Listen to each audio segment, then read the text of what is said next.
Hello, everyone. I'm Sam Eckmann of Gold Derby here with Cynthia Ann Summers, the costume designer for The Last of Us. And Cynthia, when I was thinking about the costumes for this show, I sort of realized because it's a post-apocalyptic landscape, basically all the characters would be wearing a lot of things that they found, things that were left over in this world. So how did the sort of circumstances and world building inform your work? Yeah, I mean, that's a great point, and that is exactly sort of the premise that we started from, where, everything ended in 2003. Well, the world, in a sense. So everything stopped. Everything kind of went underground, as far as trade would go. You would barter, you would take off of dead bodies, you would you would gain things from ransacked stores, anything that was kind of just left behind because people essentially walked away. And so that was the grounding, that was sort of the starting point, that was our premise for the show. And then we kind of built upon that, and people would also keep things as long as they could. And so you'd see a lot, instead of seeing a character with something brand new, or not totally new, even if it wasn't new but just an additional piece, it would be exactly that, just something that they put on as another layer, sort of add to their character to help us tell story, because it's hard to tell a 20-year story with one outfit. So, we would sort of add layers, keep pieces. There's iconic pieces of Joel's look, obviously, that we kept in all the way through the entire season, being his jacket.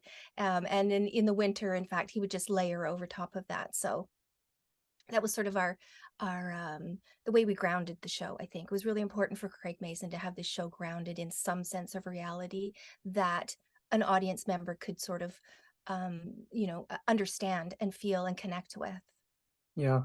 I did recognize, I played the game myself and I recognized a lot of the outfits as ripped straight from the game. Right. What, how were you made aware of those? Were you playing the game at all to do this, or did you have sort of, a Bible of images from Craig and Yeah. Neil? I'm sad to say I'm not a gamer, but I appreciate gamers, and I had done a previous adaptation, and that sort of opened the world to me of gamers and cosplayers, and the investment that gamers have in the games. So it was really important, yes, once we do, game to reality, that we really honored the looks in the game, and also, you know, we're able to actually expand on that a little, because our story is a little larger than the game. There's more characters, there's more opportunity to tell more stories. So we had to kind of also fill in gaps because we had more story time on screen to show. And again, we needed to show travel and different places, and where these characters go. When it's a travel show, it's tough that way. You really need to show, we need to see our characters come into a new place and then somehow maybe adapt while they're there. And that may be through costume, it just may be through action and dialogue, and then move on and take that with them, a new look or an addition to their look, onto their next part of their journey. Um, but it was important. There were certain looks from the game that we really tried to get as exact as we could. Actualizing something that's drawn on a character as opposed to put onto a live a person, a body. It Hmm. has to move in a certain way, has to um, keep them safe from the elements, because we shot in like very, very cold weather or very, very warm weather. So a lot of adapting, but also really trying to honor a lot of the key pieces, the key looks, for especially for Joel and Ellie, um, from the game. Yeah. Yeah. And those fans you mentioned, it's the costumes in this, they're not extravagant like knights or a fantasy outfit from Right. those type of video games, but still the fans are very rabid and like paying attention to such close details Yes. with just something like the jacket. What has your kind of interaction with those fans been like? Have you seen any It's of the it's cosplays? it's been amazing, and, I expected it to some degree, but I think, like the show, and like the hit that the show is, like, it's globally, it's just reaches so far and wide. So that kind of upped all the questions. And from all over the world, I get questions. How do you get Joel's jacket to look like that? What was the color of the flint and tinder? Is it flint and tinder? Where can I get it? What size does Joel wear? All of the details. And Ellie, and also there's a lot of questions for Tessa's wardrobe as well. So it was really, I mean, we basically speak through Instagram. I think there's, you know, I do as much, I offer as much information as I can to the cosplayers because it's important, because this is an opportunity for, I think, I could be wrong, but I think a lot more people to actually actualize in cosplay, because they are, you know, Joel's look is an everyman hero look in a sense. You can get the exact outfit, or you can get, you know, reasonable facsimiles and sort of change it and alter it and make it look like the show, as well as the rest of the cast. Clickers are a little harder, but I had some amazing, amazing clicker costumes come my way and asking for critique. Even the you know, the prosthetics people are building out of product that is like nothing like our amazing Barry Gower used, but just the detail. I think I posted one video, one TikTok video that a gamer put up of how they built their clicker head, and it was just, I mean, people are just so talented, and I just love it. I think this is like the new age of interaction in that kind of way where, you know, we're accessible to the fans in a way that we weren't before. So it really involves them. And in the gaming world, that, you know, gamers are involved in games anyway. So this just sort of adds to another layer to it in a really great way. And everyone's, are you coming to Comic-Con? You better, I'm coming to Comic-Con. Are you going to Dragon Con? And I was like, well, yes, I'm going to Comic-Con, but so I Well, can't and wait to these, see everyone. yeah, and these, you know, the recreations are amazing and very detail oriented in how you've Mhm. recreated them. But as you said, there are other pieces in the show. The show does expand. So, what is your process then for saying, how do I take this one iconic character look and build off of that to have my own stamp? Yeah. I mean, you, so as I'm going to stick with Joel and Ellie because they are the Mhm. travelers of the show. They are the ones that go everywhere. And you know, really, Joel is a perfect example of gaining pieces.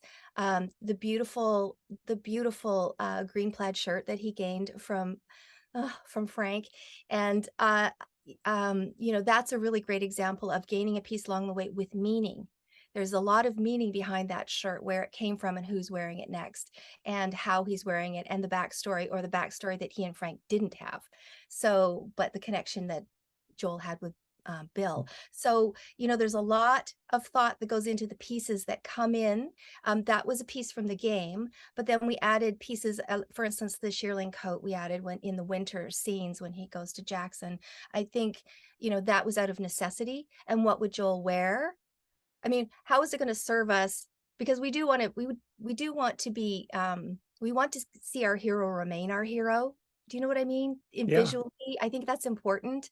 So we want to see, you know, I didn't want to put a puffer on him. I didn't want to put an anorak on him like Ellie wore, but it made sense for Ellie because she's got kind of got that androgynous look going on, and it really felt right for Ellie, and she gained that. So I think we wanted to stay, you know, as you would, if you have to add to your wardrobe, you know, if you're, however you dress and whatever are your basics, you would gravitate towards a version of that when you're adding something new. So that's kind of how we approached it for Joel and Ellie, and anyone else Yeah. that's going to And travel. you know, you mentioned they're the travelers. Most of the people in this apocalypse are not like the cleanest because they're No. traveling around.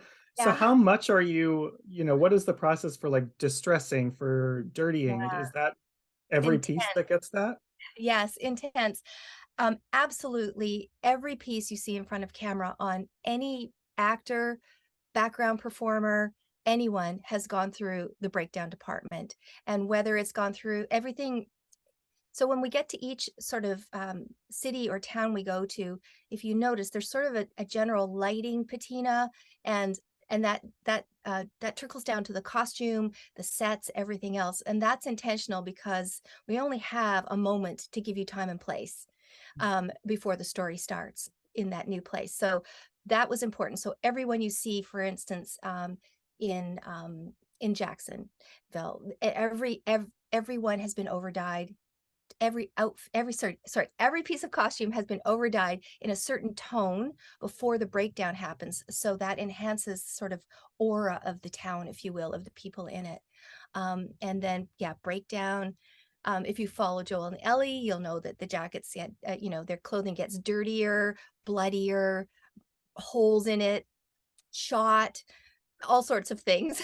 So we kind of have continuity of those pieces, but then also, as you say, we needed to, Craig and Neil really wanted to make sure that nothing popped, everything made sense. And though you are noticing the costume, you're not noticing the costume, if that makes sense.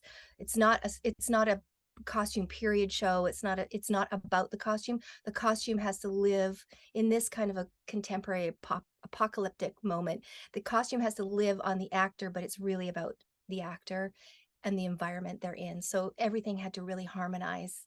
And I as a costume designer, you're like, well, this is a jeans and t-shirt show. So what's in it for me?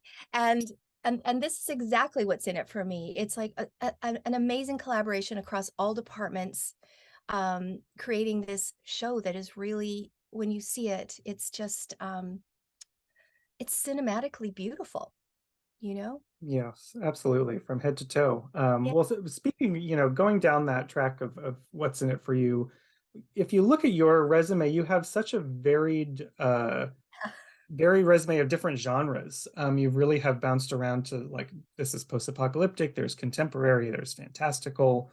What is it you enjoy the most about diving into all of these very different worlds? I think the key thing is keeping it fresh for any of us in any, whatever we do for a living, or whatever our life is, or however, if our work is life, or et cetera, et cetera. I think keeping it fresh is really important. And this is one way I feel, but I'm also drawn to the project and the people that are on it.